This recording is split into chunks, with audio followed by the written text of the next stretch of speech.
Assalamualaikum teman-teman. Pernah nggak sih kamu sholat di masjid lain, terus agak bingung karena imamnya bacain bismillah keras-keras, padahal di masjid biasa kamu nggak pernah kedengeran? Atau lagi di perjalanan, mau sholat maghrib, tapi teman bilang belum waktunya, mataharinya belum tenggelam sempurna, padahal menurutmu udah jelas gelap?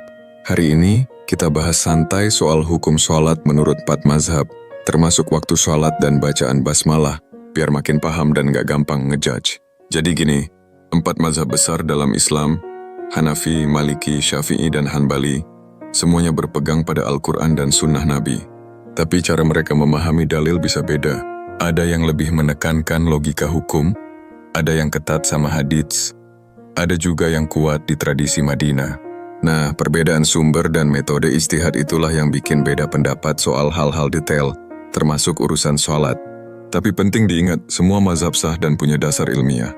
Bukan versi Islam yang lain, tapi sama-sama jalan menuju Allah. Contohnya soal waktu sholat.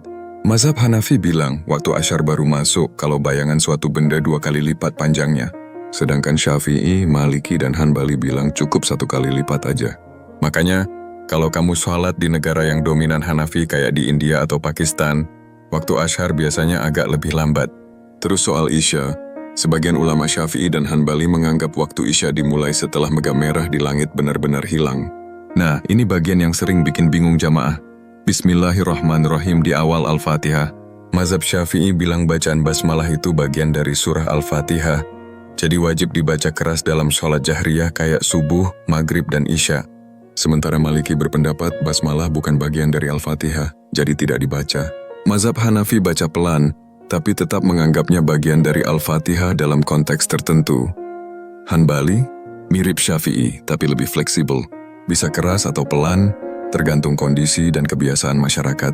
Jadi kalau kamu lagi sholat di masjid orang lain dan imamnya nggak kedengaran baca bismillah, ya jangan langsung dikira dia salah. Bisa jadi mazhabnya beda.